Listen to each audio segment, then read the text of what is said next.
Hello everyone, আসসালামু আলাইকুম। কেমন আছেন সবাই? নতুন একটা ভিডিওতে আবারও স্বাগতম। আজ আপনাদের সাথে শেয়ার করব ঘরে আমি কিভাবে আমড়া মাখা করি। তো আমড়া মাখা করার জন্য এখানে আমি 3টা বড় সাইজের আমড়া নিয়েছি। আমড়াগুলো এখন আমি কেটে নিব। প্রথমে আমড়ার বোটার অংশটা কেটে তারপরে ফেলে দিব। এখন আমি আমড়াটা ছিলে নিব। আমি আমড়াটা কিন্তু বটি দিয়ে ছিলে নিচ্ছি। আপনারা চাইলে ছুরি দিয়েও ছিলে নিতে পারেন। আমি ছুরি দিয়ে কিন্তু কোনো কাজ করতে পারি না। আমার কাছে বটি দিয়ে কাজ করলেই সবচেয়ে বেশি সুবিধা হয়। আর দেখেন বটি দিয়ে আমি কত তাড়াতাড়ি আমড়াটা ছিলে নিচ্ছি। তো কথা বলতে বলতে আমড়াটা আমার সিলা হয়ে গেছে। আর বাটির মধ্যে পানি নিয়েছি, পানির মধ্যে দিয়ে দিয়েছি। এখন আরেকটা আমড়াও আমি ছিলে নিব। আর আমার ছেলে বলতেছে যে আমার সিলে রাখা আমড়াটা আমি হাত দিয়ে ভালো করে পরিষ্কার করে ধুয়ে দিই। দেখেন ধুয়ে দিচ্ছে।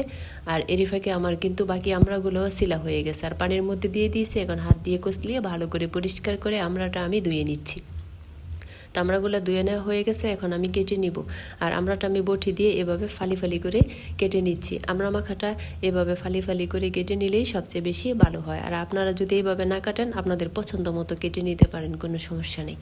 তো দেখেন আমড়াটা কিন্তু অনেক মিষ্টি। আমার ছেলে বলতেছে আম্মা আমার একটু দাও, আমি আগে খেয়ে নিই। তো দিয়ে দিলাম। আর এখন বাদবাকি অংশটা আমি এভাবে ফালি ফালি করে কেটে নিচ্ছি। তো এভাবে করে পুরোপুরি আমড়াটা কেটে নেওয়া হয়ে গেলে তারপরে আমি আটি সহকারে আমড়াটা করব, প্লেটের মধ্যে নিয়ে নিব। তো দেখেন আটি সহকারে আমড়াটা আমি প্লেটের মধ্যে দিয়ে দিচ্ছি। তো এভাবে করে আমি বাকি সব কয়টা আমরাও এভাবে ফালি ফালি করে কেটে নিব। তো দেখেন সব কয়টা আমরা আমার কেটে নেওয়া হয়ে গেছে। এখন আমড়াগুলো আমি মাখা করব। তো আমড়া মাখা করার জন্য এখানে আমি কিছু উপকরণ নিয়েছি।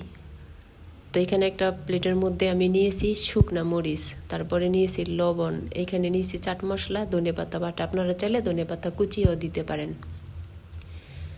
এখন আমি কেটে রাখা আমড়াগুলা প্লেটের একটা সাইডে নিয়েছি। আর বাকি খালি জায়গাটার মধ্যে শুকনা মরিচটা বোটা ফেলে তারপরে দিয়ে দিয়েছি।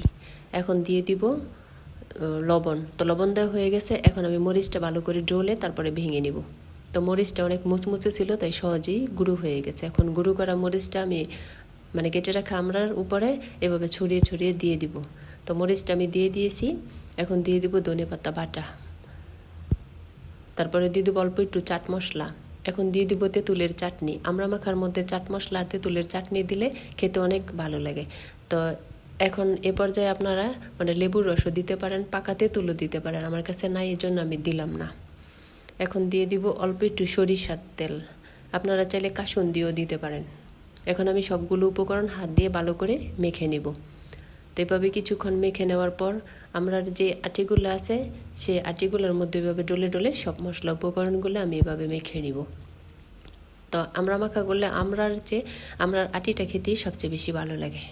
তো আপনাদের কাছে কেমন লাগে কমেন্ট করে জানাবেন। আমড়া মাখাটা আমার হয়ে গেছে। এখন একটা প্লেটের মধ্যে আমি পরিবেশন করে নিব।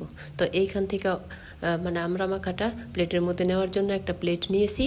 তো প্লেটের মধ্যে মেখে রাখা আমড়াগুলা আমি অল্প অল্প করে আটি সহকারে পুরোটুকুই এই প্লেটের মধ্যে দিয়ে দিব।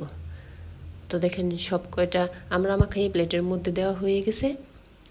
তো এখন এ পর্যায়ে এর উপর দিয়ে দিব অল্প একটু চাট মশলা। তো আমড়া মাখার মধ্যে চাট মশলাটা দিলে আমড়া মাখার স্বাদটা দ্বিগুণ বেড়ে যায়। তো সব মিলিয়ে আমার ভিডিওটা কেমন হয়েছে কমেন্ট করে জানাবেন। ভিডিওটি যদি ভালো লাগে লাইক কমেন্ট শেয়ার করবেন, চ্যানেলটি সাবস্ক্রাইব করে পাশে থাকবেন। আর এই গরমের মধ্যে আপনারা আমড়া মাখা করে খাবেন। আজ এই পর্যন্তই, আল্লাহ হাফেজ।